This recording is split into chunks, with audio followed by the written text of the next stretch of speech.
guys, here we are. We're headed towards the mountains where there's a small town. And in that small town, a friend of mine has a shop that sells maple sugaring equipment. So we're going to pick up a few new spiles. We're going to pick up probably some cool containers to put the syrup in. I'm going to take a look at their molds for maple sugar candy. I have some that are maple leaf shaped, but I think I might get some others. It's a gorgeous day here in northern Vermont, and it's cold. It's super cold. It was about -15 Fahrenheit last night. It's up to about 10 now. But so we're not going to place the spiles. We're not going to place the taps in the trees yet. But just going to kind of get everything ready so that when the weather warms up a little bit, we can get started, and we'll be off to the races. This is going to be a different video, obviously. It's too cold to metal detect, but I make maple syrup and maple sugar with my son every spring, so I thought I would put together a little video of us doing that, how it works, and a little bit about the history of maple syrup, maple sugar, and just kind of a fun thing to do. So thanks for joining me. I hope you enjoy the video. All right. There's a Native American story that says there was an Iroquois chief who left his tomahawk in the side of a maple tree overnight. In the morning, he removed the hatchet to go hunting. Below happened to be a birch bark bucket, which filled up with sap. Later, his wife found the bucket full of water and decided to use that to cook dinner rather than walk down to the river. When the chief returned, he loved how the dinner tasted. Thus was discovered maple sap and its beautiful properties. Here we are at Butternut Mountain Farm. Basically a little gift shop, but it also has maple sugar supplies, kind of for the hobbyists like us. Okay, you want to go look at the maple stuff? They've got old stuff, lines, buckets, various jars for canning, spouts, etc. I'm going to get an old school spout here. Okay, so T-junctions and a couple of old school spouts and a lion. So all of my sugaring gear is in there. Yeah. Okay guys, here we go. It was wicked cold again last night and this morning. Down to about -15 Fahrenheit overnight, but the forecast for the next 5 days is showing some excellent sugaring weather. So we're gonna get back here and put in a few taps. So this is where we're gonna start. Here's my bucket-o gear. I've got the freshly washed 5-gallon food grade bucket. I've got 3 taps that I'm going to place in this tree, my favorite sugar maple. Rule of thumb is 1 tap per 12 inches of tree trunk diameter at the level of tapping. So this is a great old tree. It's got about a 3-foot diameter, probably 125, maybe 150 years old. So we're going to put 3 taps in this guy and use this 5-gallon bucket to collect the sap. So what we're going to do here is I've got my freshly sharpened 5/16 drill bit. Focus. You can take my word for it, it's 5/16. And I've got it marked there. Maybe that'll work better. There we go. Got it marked there to about 1.5 inches. Which is about how deep you want to go. Essentially, it's 1 inch past the end of the bark. So you want to be an inch into the sapwood. So, you know, it's a little fiddly, but after you do it a few times, you can get used to it. So we'll drill some holes. I'll show you what the tap wood looks like, so you know you're in the right place, and then we'll place the taps. Okay, so tap number 1, you do want it angled down a little bit so the sap will run out freely.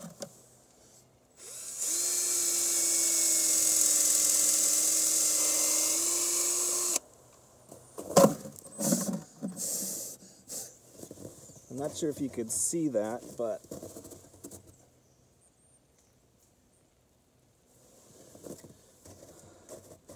so that's the color of good, there we go, fresh tap wood. It's a real light sort of color.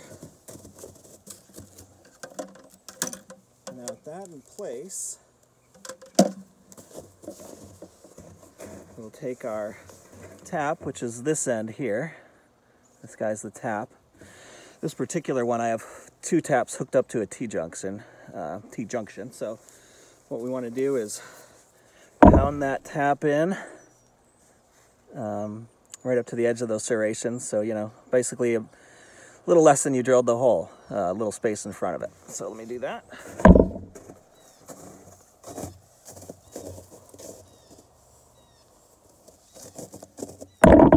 Let's see.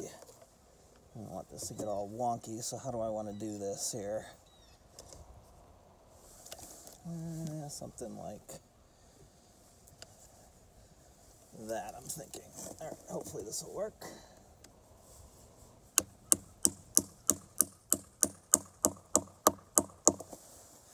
Okay, that is a placed tap. So let's keep going. Do a couple more. Okay, tap number 2.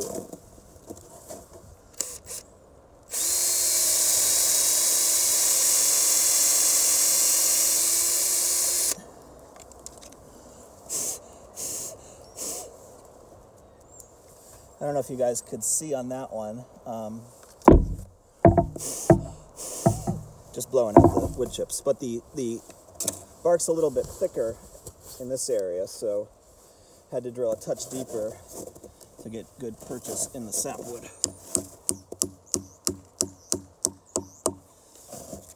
Also, this is Maggie's rope that's tied to the tree, so we do need to rearrange her restraint situation to be away from the buckets. Okay, so I'm gonna pick up the camera so you can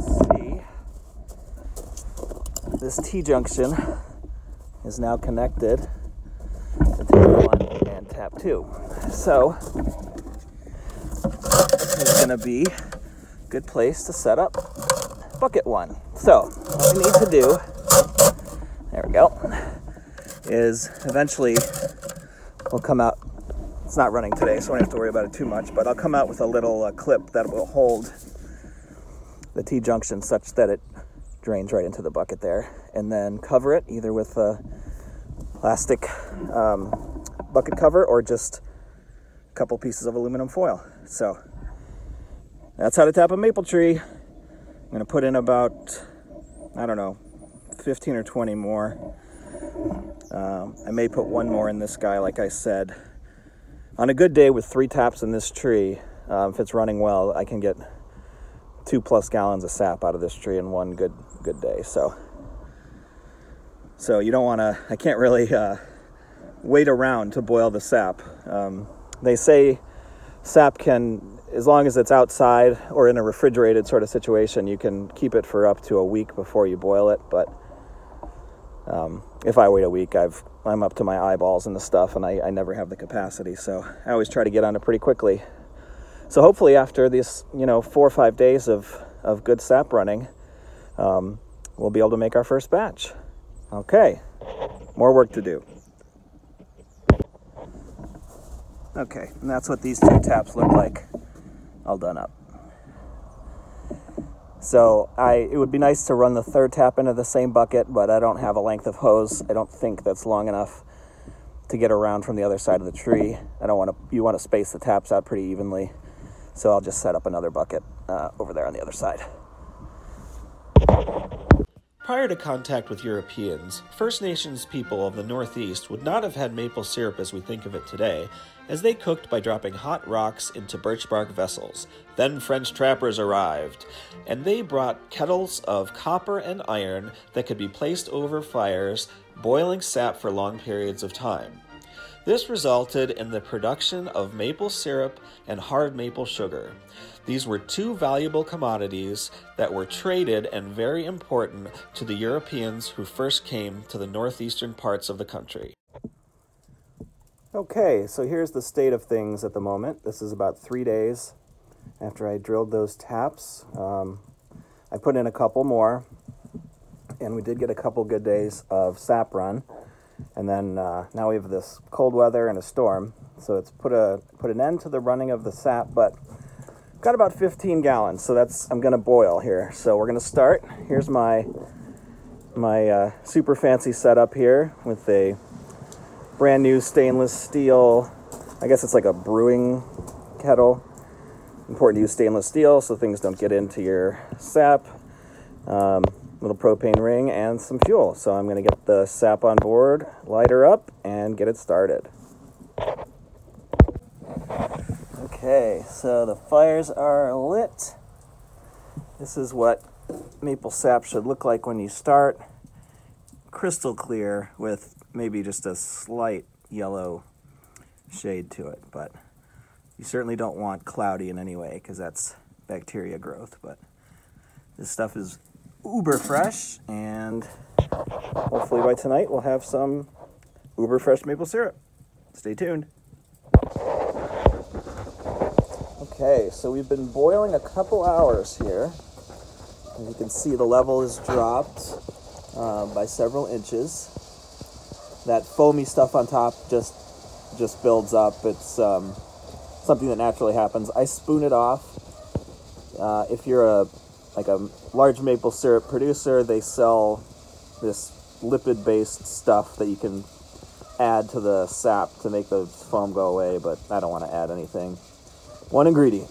So I'm doing the kettle syrup method, which means the sap boils down, I add more, it boils down, I add more, basically until I run out of sap.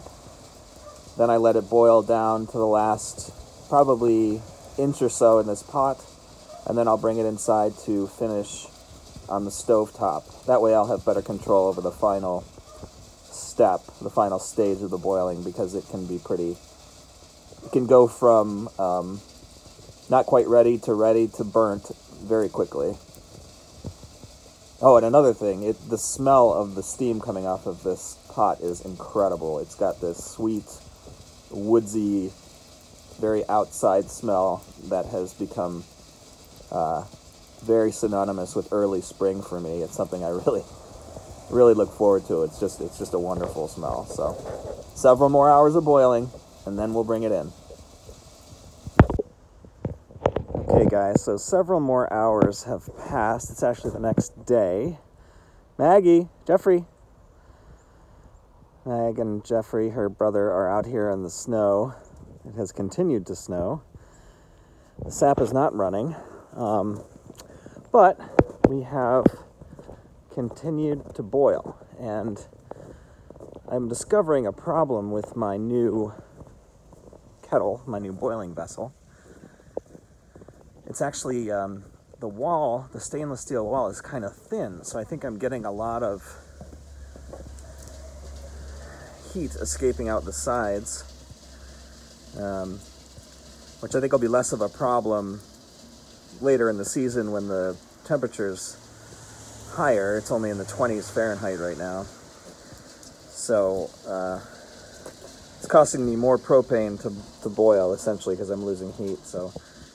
But anyway, making progress. I've got 10 gallons of sap boiled down to maybe 1.5 gallons. Yeah, about 1.5 gallons here. So probably another hour and a half or so, and we'll bring it in. But you can see the nice amber color that's starting to develop. That beautiful woodsy sweet smell is intensifying, and we'll be ready to go pretty soon. Yeah, one interesting thing is that as I boil under the roof of my woodshed here, the heat coming out is causing all of these beautiful icicles to grow, so that's kind of fun. All right, getting towards the end of this batch. For a couple hundred years after the French arrived, maple syrup was a very local product because perishable liquids were very difficult to transport over long distances. What was more popular was maple sugar, that is, sap boiled all the way down to a brown, dry, flaky substance that could be used like regular sugar. It wasn't until the 1920s and 30s that canning technology evolved to the point that maple syrup could be transported all over the country and enjoyed by all. Okay, so here we are. So far, 10 gallons has been reduced to this sort of topped up saucepan. So you can see the bubbles are getting thicker. You can use a candy thermometer, which I don't have, or you can kind of wait until the bubbles get to their done stage, which is kind of hard to describe, but when that happens, I'll take a quick film of it and show you. All right, getting close. Okay, so we're getting real close, so you can see how the bubbles aren't really popping anymore, and when I put the spoon in, there will be like a sort of a generation of more bubbles all around the spoon. Let's see if that's obvious, but when you disturb it, it boils up even more, and you see that popping up there, that extra frothiness. So when it pops up like that on its own, then it's done. So I would say we probably have 5 minutes left. Okay, it wasn't even 5 minutes, it was like 2 minutes. So you see now I'm just going to turn the heat up slightly, and it's going to pop up, and see now it's getting to the point where it's trying to, the bubbles have so much surface tension that they're not popping, and it's trying to boil up out. See how sticky that looks? So power back down. I'm going to let those drop, and we're done. So into the bottles. Okay guys, the first run is complete. The sap actually, our yield is about 25% higher than that 40-to-1 sap to syrup ratio. So the sap is actually really, really high in sugar right now. So great first run. Gonna keep on doing it. And Jeffrey, enjoy the spring, guys. Once it arrives, anyway. Okay guys, I hope you really enjoyed the video and learned a little something about maple syrup. We'll get back to the metal detecting videos soon. Like, share, and subscribe. Bye-bye.